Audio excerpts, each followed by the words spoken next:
The apparition of the old man. Hello friends, welcome to the horror ghost stories. The story begins.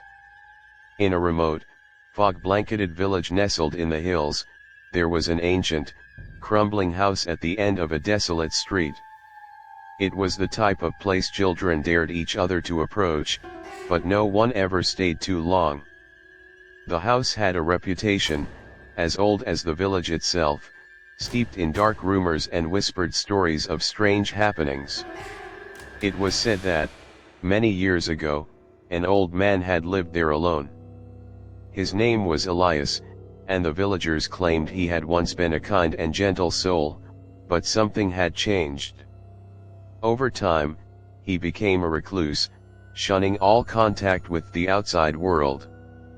His hair grew wild, his eyes hollow and distant, and the whispers around town spoke of him dabbling in dark rituals. Some said they saw him at night, standing motionless in his window, staring at the street below with an unsettling gaze. One night, when a fierce storm ravaged the village, a group of curious young people gathered at the local tavern. Among them was Thomas, a bold young man known for his daredevil attitude. He had heard the stories about the old man and the house but was determined to prove that they were nothing more than superstitions. After several rounds of drinks, he convinced his friends to join him in exploring the abandoned house. The rain poured down in torrents as the group made their way to the house. The wind howled, shaking the trees, and the sound of distant thunder rumbled across the hills. As they reached the old house, it loomed like a dark silhouette, its windows black and vacant. Despite their nerves, they pushed the creaky gate open and entered the yard. The front door of the house was slightly ajar, as if waiting for them. Thomas, with a grin on his face, led the way inside. The air inside was thick with dust, and the scent of mildew and decay filled their nostrils. The floorboards creaked beneath their feet, and the walls were covered in peeling wallpaper. As they ventured deeper into the house, the oppressive silence seemed to grow heavier. They explored room after room, each more dilapidated than the last, until they reached the back of the house. Here, they found a narrow staircase that led down to a basement. At the bottom of the stairs, the air grew colder, and an unnatural chill settled over them. Despite the cold, there was an eerie warmth in the air that seemed to draw them further into the depths of the house. As they walked deeper into the basement, they came upon a door, its wood warped and splintered. Thomas reached for the handle, but before he could turn it, he heard a low, raspy whisper. "Leave this place, now." The voice was barely audible, but it was enough to send a shiver down their spines. They froze, their hearts pounding in their chests. The air grew even colder, and the shadows in the basement seemed to shift and move on their own. The whispers grew louder, more insistent. "Leave now, before it's too late." Fear gripped them, and they turned to run, but as they reached the staircase, they felt something cold and unseen grabbing at their ankles, pulling them down.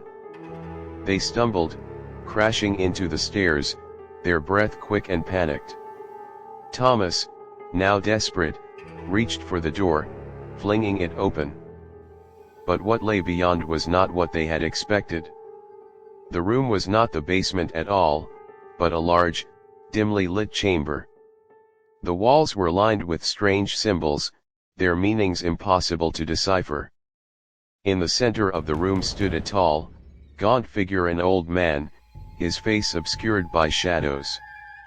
His clothes were torn, his skin pale and wrinkled, and his eyes glowed with a strange, otherworldly light. He was motionless, standing as if waiting for them. Then, without warning, the man's head snapped toward them. His eyes locked onto Thomas, and a voice deep, rasping, and filled with malice spoke. "You should not have come here." The words were barely a whisper, but they were enough to make their blood run cold. The air seemed to grow even colder, and the shadows in the room seemed to come alive, swirling around them.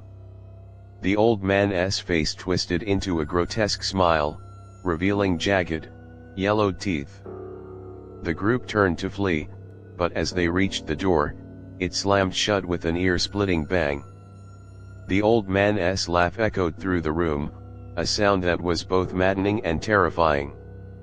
Desperately, they pounded on the door, screaming for help, but their voices were drowned out by the storm raging outside. The shadows closed in on them, and one by one, they began to feel an overwhelming sense of dread, as if something dark and ancient was watching them. Thomas, shaking with fear, turned to face the old man once more. He could see now that the figure was no longer standing still, but moving toward them, its long, bony hands reaching out, fingers like claws. And then, in a sudden flash of terror, Thomas understood. The old man was not merely a ghost or a specter, he was something far worse. He was a manifestation of the house itself, a creature born of its dark history, its malevolent spirit taking physical form. The last thing Thomas saw before the world went dark was the old man's face, his hollow eyes burning with an unnatural fire, and the whisper that echoed in his mind, "Welcome, to your new home." When the storm finally cleared, the villagers found the house abandoned once more.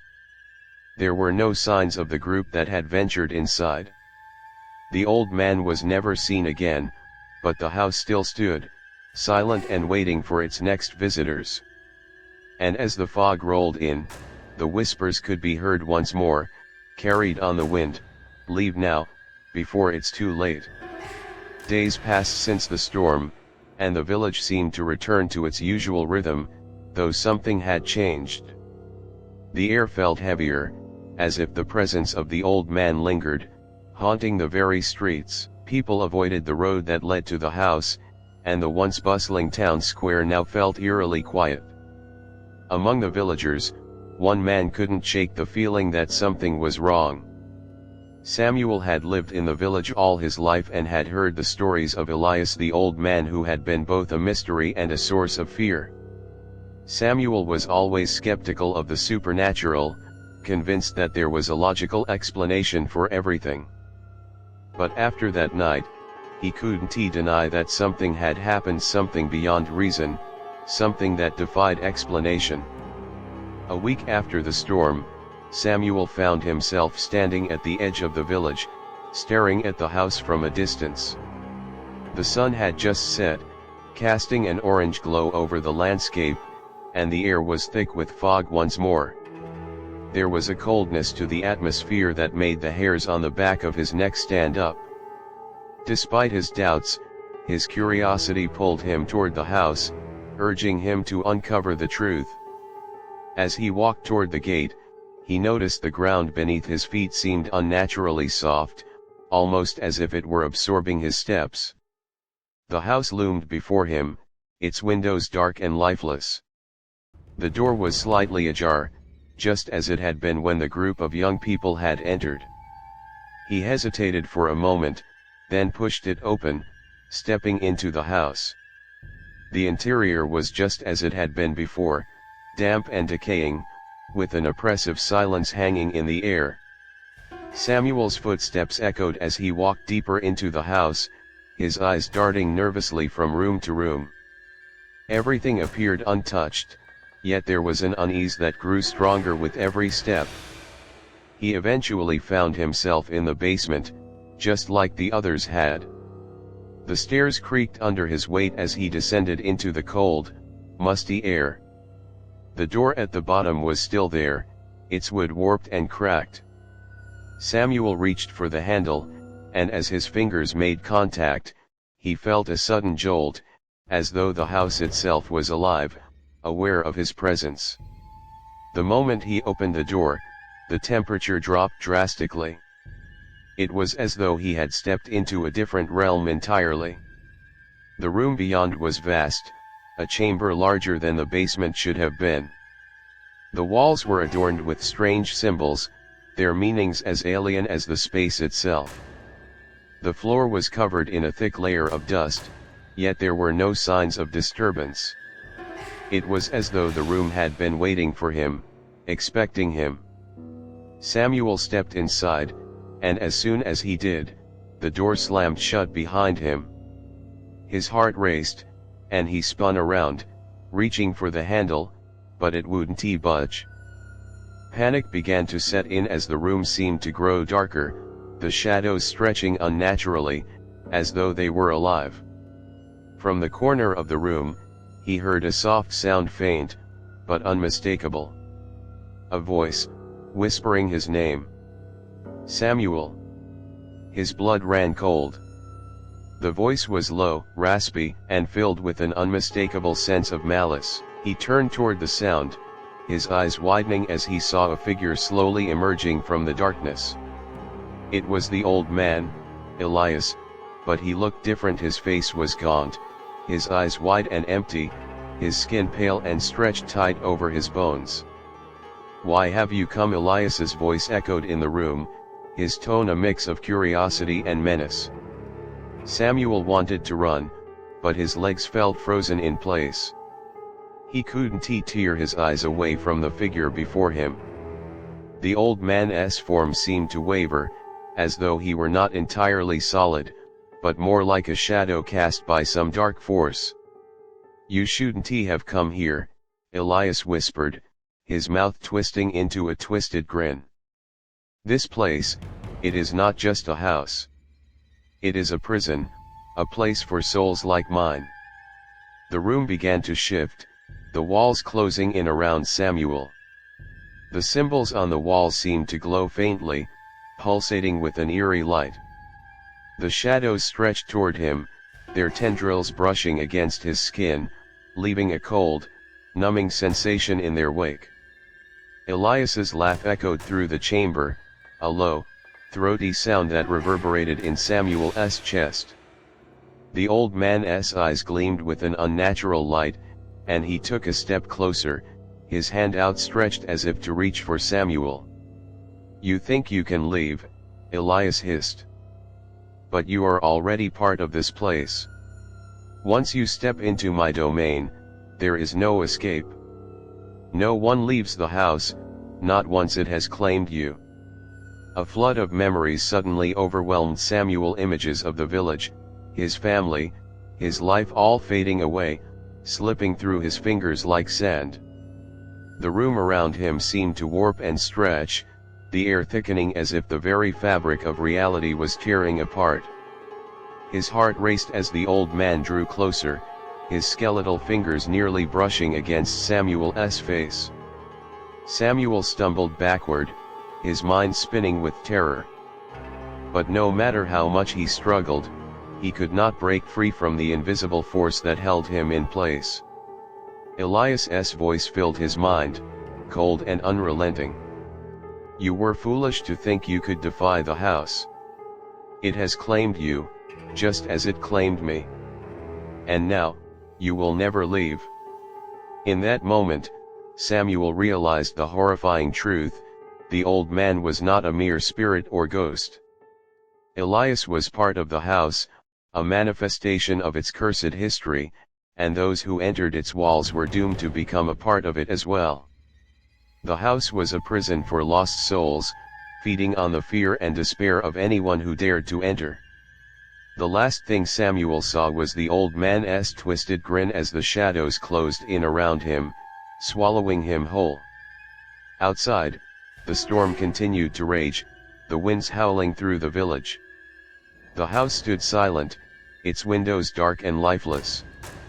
But within its walls, the whispers had begun once more, growing louder with each passing moment. "Leave, before it's too late." And so the house waited, its hunger never satisfied, for the next soul to wander too close, to enter its dark embrace, and become part of its eternal curse. The days turned into weeks, and the village began to grow uneasy once more. The storm that had raged that night faded into memory, but the sense of dread remained, like an invisible weight pressing down on everyone who lived near the hill. Something had changed in the air, a quiet tension that never seemed to lift. The streets were quieter than they had been before, and the villagers who lived closest to the old house kept their shutters tightly closed, their gazes lingering nervously on the road leading to its decaying gates. No one spoke much of Samuel's disappearance. In the aftermath, there was no sign of him, no trace, no clue as to where he had gone. His family was left with nothing but empty questions, their lives shattered by the inexplicable loss. The only thing the villagers could agree on was that the house was to blame, though they whispered it in hushed tones, fearful that even mentioning it might summon something dark. As weeks bled into months, a new wave of rumors began to swirl. There were stories of strange happenings in the village, disorienting dreams, objects that moved on their own, unexplained cold spots in people's homes. Some claimed to hear faint whispers late at night, calls from the fog that seemed to beckon people toward the hill. But the most unsettling story came from an old woman who lived near the edge of the village. She was one of the few who dared to pass by the house during the daylight hours, and she swore that, on a particularly cold morning, she had seen something in the window, something moving. A figure, tall and gaunt, standing motionless. She had been certain it was the old man, Elias. But when she turned away to gather her courage and look again, the figure was gone. Word spread quickly, but no one dared to venture toward the house. Everyone knew what happened to those who did. But despite the growing fear, there was one man who would not be swayed by the superstition. Richard, a young man from the village, was a skeptic, a man of reason and logic, someone who believed in explanations and dismissing the supernatural. He had heard the rumors, of course, but he was convinced they were nothing more than tall tales spun by frightened minds. Samuel had simply gotten lost or run off, he told himself. The house, with all its mystery and fear, was just an old, decrepit building. There was no such thing as ghosts or curses. And so, on a cool autumn evening, when the fog crept in thick and low across the hills, Richard made his decision. He would go to the house. He would enter, and he would find out the truth once and for all. He packed a small bag, filled with supplies to keep him through the night, and headed toward the hill, his resolve hardening with each step. As he approached the house, a sense of unease settled over him, though he refused to acknowledge it. The house stood before him, dark and silent, its outline faint against the gray sky. The wind howled, carrying a chill that made him pull his coat tighter around his shoulders. He pushed open the gate, its iron hinges creaking in protest, and walked toward the front door. The door was ajar, just as it had been for others who had come before him. Richard stepped inside, the air thick with dust and the smell of decay. The floorboards groaned beneath his weight as he moved through the house, the silence almost suffocating. He made his way through the hall, pausing only to examine the strange carvings that adorned the wall, symbols he did not recognize, twisted and warped in ways that made his skin crawl. The further he walked, the more oppressive the atmosphere became. The house felt as though it was watching him, each step an invitation for something to happen, something that would confirm all the wild rumors and whispers that had plagued the village. He tried to shake off the feeling, to laugh at himself for being so nervous, but it was getting harder to ignore the sinking sense of dread building inside him. As he reached the basement stairs, he paused. The room below seemed to call to him, beckoning him with an undeniable pull. The air grew colder, and the hair on the back of his neck stood up. Still, he pressed on, descending into the darkness. The basement was just as he had expected, old and musty, filled with cobwebs and forgotten relics. But as he ventured further in, something changed. The air thickened, and the temperature dropped so drastically that he could see his breath. The darkness seemed to deepen, as though the shadows were closing in on him. At the far end of the basement stood the door. The same warped and splintered door that had trapped the others. He approached it cautiously, his hand trembling slightly as he reached for the handle. As his fingers made contact, a sudden flash of memory assaulted him, flashes of the village, of the old man, of the other lost souls. The sensation was overwhelming, and for a moment, he almost turned back. But his curiosity won out. With a deep breath, he turned the handle and pushed the door open. What he found on the other side was nothing like what he had expected. The room was vast, larger than the basement itself, and the air was thick with a palpable sense of despair. The walls were covered in strange markings, glowing faintly in the dim light, and in the center of the room stood a large stone altar. Atop the altar lay something, or someone. Richard's heart skipped a beat as he stepped closer. It was a body, pale and lifeless. It was not Samuel, though the face was hauntingly familiar, someone he couldn't quite place, but someone he knew. The figure was dressed in tattered clothes, its hands bound by chains, but what struck Richard the most was the look of absolute terror etched onto the face of the body. And then, a voice, a low, rasping whisper filled the room. "Welcome, to your final rest." Richard's blood froze as the voice echoed in his mind. He turned sharply, but there was no one behind him. The shadows had shifted, the room had changed. The air was now thick with a malevolent presence, pressing in on him from all sides. The figure on the altar began to stir, its eyes opening to reveal nothing but darkness. It slowly sat up, its skeletal hands reaching toward Richard. "Join us," it whispered, its voice a cold echo. "You are already ours." The shadows closed in on him, swallowing him whole, and the door slammed shut behind him. In that moment, Richard realized the truth. The house was not just a place. It was a prison, a feeding ground for the souls it trapped, and once you entered, there was no escaping its grasp. Outside, the fog continued to roll in, thick and relentless. The village remained silent, save for the whispers that began to stir once more, carried by the wind.